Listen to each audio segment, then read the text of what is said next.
তো সবে ঘুম থেকে উঠেছি আর আমার ব্লগ করতে মনেও নেই। আমি বাইরে বেরিয়েছিলাম, তারপরে হঠাৎ মনে এলো যে হ্যাঁ আমার তো ব্লগ করতে হবে বলে।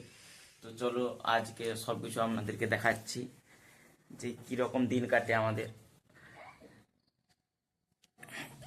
তো এখনো ঠিকঠাক সকাল হয়নি, এই তো মা কাজ করছে এইদিকে। মা অনেক ভোরবেলা উঠেছে, প্রায় 3-4 দিকে ভোরবেলা উঠেছে। এখন 5টা 40 বাজে। তো চলো দেখাচ্ছি আজকে পরিবেশটা কেমন। আজকের পরিবেশটা কিছুটা এই রকম দেখুন। হয়তো আমার ক্যামেরায় ঠিকঠাক উঠছে না, কিন্তু পরিবেশটা আজকে খুব সুন্দর, একবারে কুয়াশায় ভরা পরিবেশ।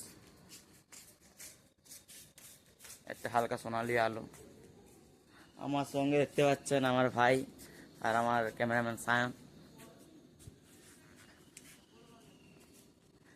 চারদিকের পরিবেশটা দেখতে পাচ্ছেন। তো তারপরে আমরা সকালে কি করি ধীরে ধীরে আপনারা সব জানতে পারবেন। তো এতবেলা আমরা কিছুক্ষণ এরকম পরিবেশ দেখি, তারপরে কিছুক্ষণ ব্যায়াম করব, তারপরের কথা পরে রইবে। তো আমরা সোয়েটার পরে নিয়েছি আর কিছুটা ব্যায়ামও করে নিয়েছি। এখন সূর্য প্রায় দেখুন উঠে গেছে। তো আমরা ব্রাশ করব আর এরকম সুন্দর প্রকৃতির মজা নেব। আমরা এরকমই করি, সুন্দর প্রকৃতির মজা নিই। আর আপনারা যদি শুনতে পারেন, আমি বলতে পারবো না কতটা মোবাইলে শোনা যাচ্ছে যে একটা পাখির গুঞ্জন। তো আমরা ব্রাশ করব, তারপরে বাকিটা শোনাবো।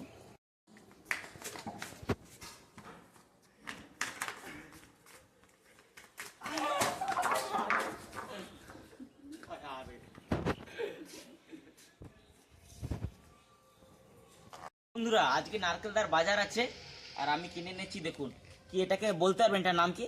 যে নাম জানেন কমেন্টে লিখুন, না জানলে আমি বলে দিচ্ছি, চিন্তা কেন। এটা কদবেল, এটা আমাদের পাশে অনেক বেশি খাওয়া হয়। তো আজকে এটারও চাট করব। এই সিজনে বেশিবার হয়নি, 3বারও খেয়েছি। তো এই তো দুটো এনেছি, 2 দিন হবে। তো এটারও চাট করব, সেটাও আপনাদেরকে দেখাবো। তো এখন একটু মুড়ি খেয়ে নেব, বাজার দিয়ে এসেছি। তারপরে চাটটাও তো দেখাবো। দেখুন সেই যে বেলটা যেটা চাট করে বলেছি, আমি একটা বেল নিয়ে চলে এসেছি। আর একটা মজার কথা শুনবেন, আমি 2টো বেল এনেছি হাড় দিয়ে, আবার আমার দাদুও 2টো বেল নিয়ে চলে এসেছে। তো ঠিক আছে, খেয়ে নেব। বেল তো খেতে আমার খুব ভালো লাগে। তো বেলটাকে প্রথমে ফাটাতে হবে। আর এখানে দেখুন বেল চাট করার জন্য কী কী নিয়েছি। চিনি নিয়েছি যাতে টক টক মিষ্টি মিষ্টি লাগে। নুন নিয়েছি, কারণ টক জিনিসে তো নুন দিতেই হবে। আর লঙ্কা, যাতে টক মিষ্টি ঝাল সব রকম স্বাদ একসাথে পাওয়া যায়।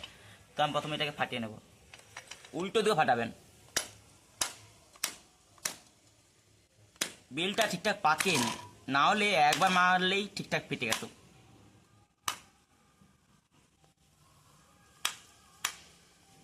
তো দেখুন, না না পাকিয়েছে, সেন্টটা ভালো বেরিয়েছে, কিন্তু পাকা পাকা ভালোই ধরেছে। এই আদা পাকা বেল সবচেয়ে ভালো টেস্ট হয়।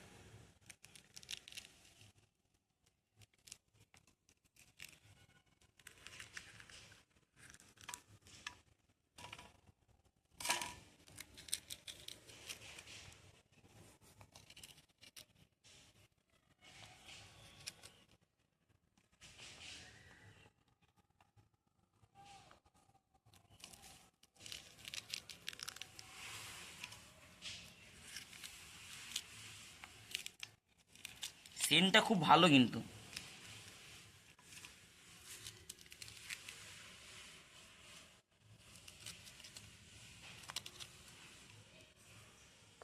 তো এবার যেই কাজ, চামচের কাজ আর নেই।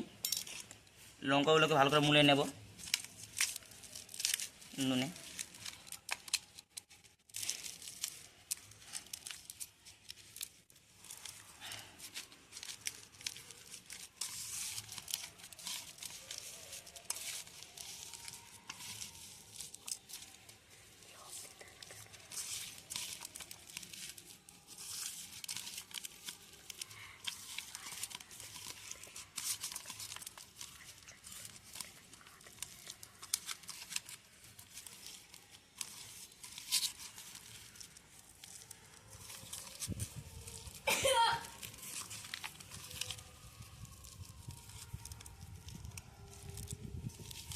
এটাকে যত ভালো করে মাখাবো তত টেস্ট বাড়বে।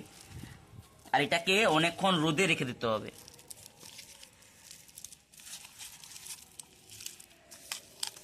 সায়ন, তুই বেল খাবি তো? হ্যাঁ, বেলটা দেখে লোভ লেগে গেছে। লোভ লাগবে না?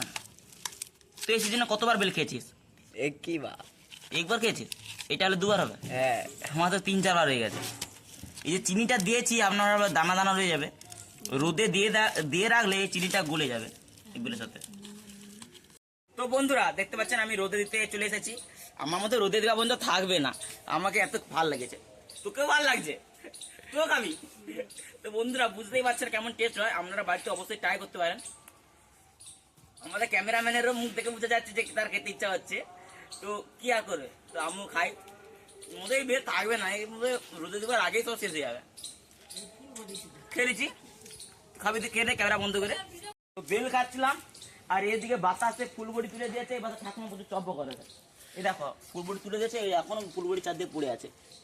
এগুলোকে আমাদের বাচ্চা ফুলবড়ি বলে, আমাদের উপাসে কি বলে বা এরকম বড়ি কোনো দেন নাকি বলবেন, কমেন্ট করে জানাবেন। কমেন্ট করে সেই বাবা জানাবেন। আমার বড় মার খুব ভিডিও টিডিও করার একটু ইচ্ছা আছে। দেখুন বন্ধুরা, এই ভিডিও যা দেখিয়ে দিয়েছে লাঠি দেখাচ্ছে বন্ধুরা, লাঠি দেখাচ্ছে। বড় মার যা বলে একটু যেহেতু লজ্জা টাইপের আছে। আমি ঠেলা বার করেছি, বাঁশ কাটতে মানে বাঁশ কাটা হয়ে আছে, এবার আনতে হবে, কাজও তো একটু করতে হবে। তো এদিকে একটা আছে আমার ভাই, এ ঠিক ঠেলা চাপবে। তুই স্কুলে যাবি নি? স্কুলে বেলা আছে, যাবো আমার ঠেলা চেয়ে পড়ি। তারপরে চ চ চ চ চ তুইও ঠেলা চাপবি? চলে। মুখে দেখা দাদুর সাথে যাবো, দাদুও যাবে। যে আমরা শুধু যাচ্ছি তাও না, দাদুও যাবে। বন্ধ। বলো ঠাকুমা সেলাই করছে। দেখো বন্ধুরা, ঠাকুমা বালিশ পাঠিয়ে দিচ্ছে, দাদু বকের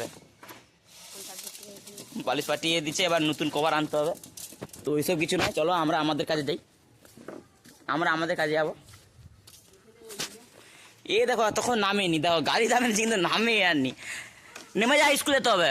ওখানে নিয়ে পারবে। ঠিক আছে সান, চলো উঠে পড়, উঠে পড়। এখন উঠবি নি? না। আচ্ছা চ উঠবি তো উঠে পড়, একবার ঠেলা অনেকটা যাবে।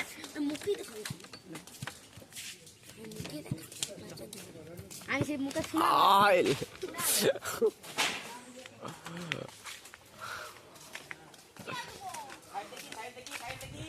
গাড়ি কিন্তু ব্রেক নেই, ব্রেক নেই।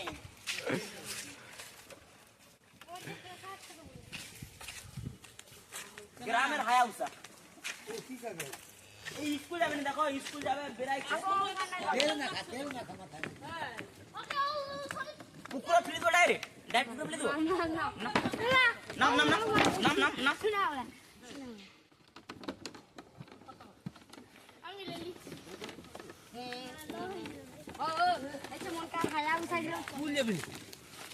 ওই তো বলের সুরা বেড়ায় নামি দেবো। হ্যাঁ ডাইরেক্ট খালে।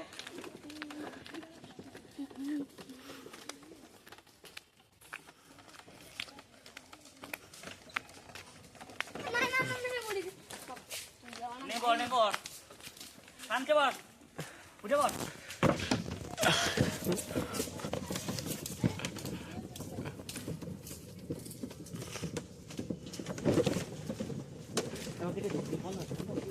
পিঠ ফাটা কি এত আস্তে গাড়ি আর হ্যাঁ হ্যাঁ স্পিডে যাও। হ্যাঁ আটি লিছি, এই তো গাড়ি ছুটে রে, টকবক টকবক টকবক, এ তো গরুর গাড়ি উঠো তো।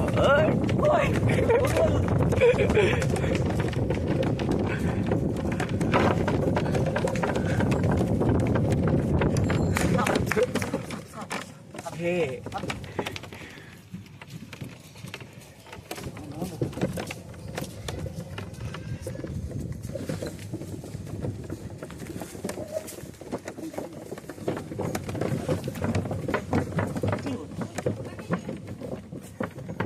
जानी ओए देखा देखा और चले आवे चो ए बाचू भाई चाक देखी रे এখন খায় না আসা খায়।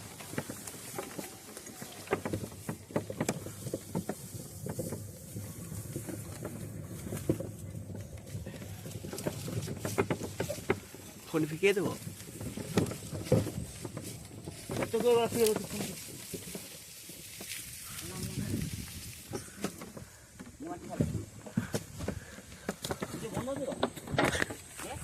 দেখতে পাচ্ছ এইসব এইসব ঠেলায় করে বওয়া হবে।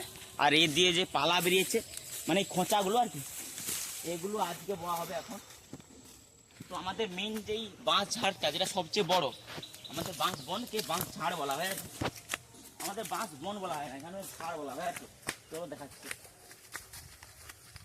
আমাদের সবচেয়ে বড় বাঁশ ঝাড়টা দেখাচ্ছি আমি। অ্যামাজন জঙ্গলে চলে এসেছি। এই সব বাঁশ এইগুলো আজ বওয়া হবে, এগুলা কঞ্চে বলা হয় এখানে। আরো কত আছে, এগুলো সব বওয়া হবে। আর এই বাঁশ ঝাড়টা দেখুন, এই পুরোটা আমাদের। এই দেখুন ওখান থেকে শুরু, ভিতরে ভিতরে দেখুন কত, দেখুন বড় বাঁশ ঝাড়। এই সব বাঁশ এই ধরনের বরজ তৈরির কাজে লাগে। দেখুন এই যে বাঁশের খুঁটি দেওয়া আছে, ভিতরে পান গাছ, এটাও আমাদের বরজ, তবে এটা দেওয়া হয়েছে কিছু দিনের জন্য লিজে অন্য কাউকে, কেন অত বরজ সামলানো সম্ভব হয়ে ওঠে না। দেখুন এখানেও কিছু বাঁশের কঞ্চে পড়ে আছে আর বাঁশ পড়ে আছে। এই সব দেখুন কত বড় বাঁশ ঝাড়টা, দেখুন শেষ হয়নি। ও পাশে আরও আছে অন্য অন্য লোকের। এই যে বাঁশ ঝাড়টা দেখছেন, পুরো বাঁশ ঝাড়টা আমাদের।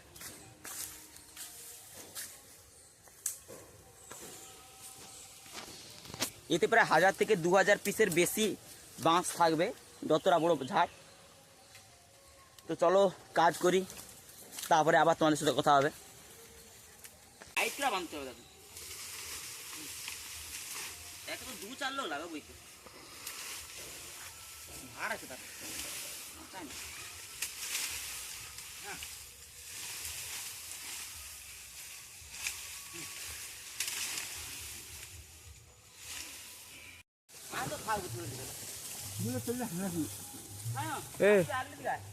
বড় মাছ আছে, পড়া আছে দিকে সেই বাইরে বাইরে ফেলবি। ঠিক আছে, তুমি গাড়ি করে আসি রে। চলো। ভিডিও চালু। হ্যাঁ।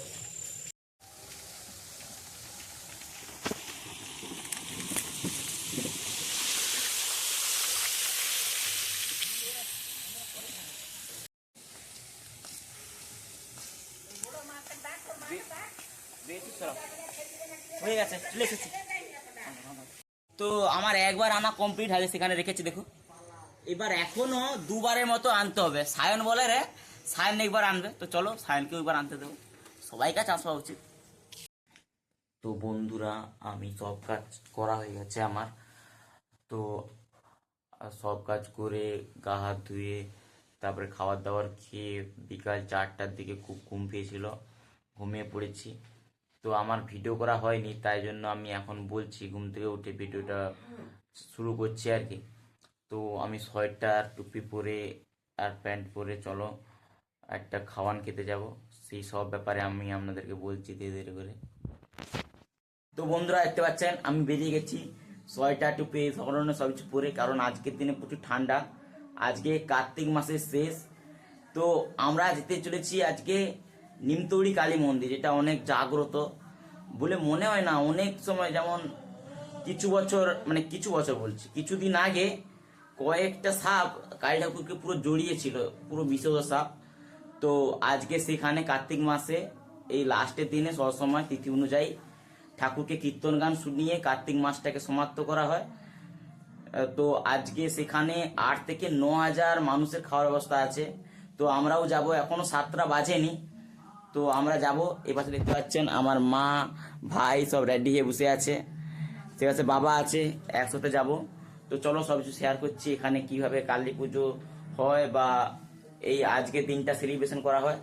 চলো সব কিছু দেখাচ্ছি ধীরে ধীরে করে। তো আমরা চলে এসেছি নিমতৌড়ি কালী মন্দিরে। তো এই কালী মন্দিরের একটি গল্প শুনুন, এই 6 মাসে আগে ঘটেছে। তো যখন গ্রাম কমিটি এই মন্দিরটাকে আরও বড় করে এবং এই মায়ের প্রতিমাটাকে আরও ভালো করে করার চেষ্টা নেয়, তো তার 3 দিন আগে একটা যজ্ঞ করে, যে যাতে ওই যে ঘর আছে এই ঘরটাকে অন্য জায়গায় স্থাপন করে রাখে এবং মন্দিরটা হয়ে গেলে এই ঘরটাকে আবার সেই জায়গাতে স্থাপন করা যায়। তো তার মন্দির ভাঙার একদিন আগে একটা মহিলা পুজো দিতে আসে তার বামুন ঠাকুরের সঙ্গে। যখন বামুন ঠাকুর গেটটা খুলে দেখে না মাকে জড়িয়ে সাতটার মতো সাপ, হ্যাঁ সাতটা, পুরো সাতটা সাপ জড়িয়ে আছে, কেউ মাথায়, কেউ গলায়, হাতে, কেউ শিবের উপরে, এইরকম জড়িয়ে আছে। তো বামুন ঠাকুর এটা দেখে বেরিয়ে যায়, বেরিয়ে গিয়ে গ্রামের লোককে বলে, মানে গ্রাম কমিটিকে বলে যে মা মদয় চাইছে না মন্দিরটা ভাঙা হোক।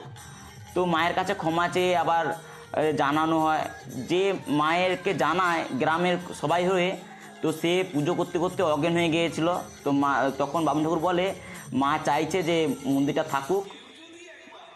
তো তাই জন্য এখনও মন্দিরটা আছে। মন্দিরের এইরকম অনেক কাহিনী আছে, আপনারা যদি সময় পান একদিন অবশ্যই মন্দিরেতে আসবেন, মাকে জানাবেন। দেখতে পাচ্ছেন কত শ্রদ্ধালু এসেছে। তো বন্ধুরা খাওয়ান দাওয়ান খেয়ে চলে এসেছি বাড়িতে, তো শুয়ে পড়েছি দেখতে পাচ্ছেন। তো আজকে ব্লগটা এতটা পর্যন্ত। আপনাদের যদি এই ব্লগটা ভালো লেগে থাকে তো অবশ্যই লাইক দেবেন, আর এরকমই নিত্য নতুন ভিডিও দেখতে আমাদের চ্যানেলটা সাবস্ক্রাইব করে নেবেন। আর আমি জানি এটা আমার প্রথম ব্লগ, অনেক কিছু ভুল হয়ে থাকবে বা আমি অনেক ভালো করে করতে পারবো না, তবে ধীরে ধীরে করার ভালো চেষ্টা করব। কোথায় খারাপ লেগেছে বা কোথায় ভুল হয়েছে মনে করলে কমেন্ট করে জানিয়ে দিতে পারেন। তো আজকের মতো এতটাই, ভালো থাকবেন, সুস্থ থাকবেন। রাধে রাধে, হরে কৃষ্ণ।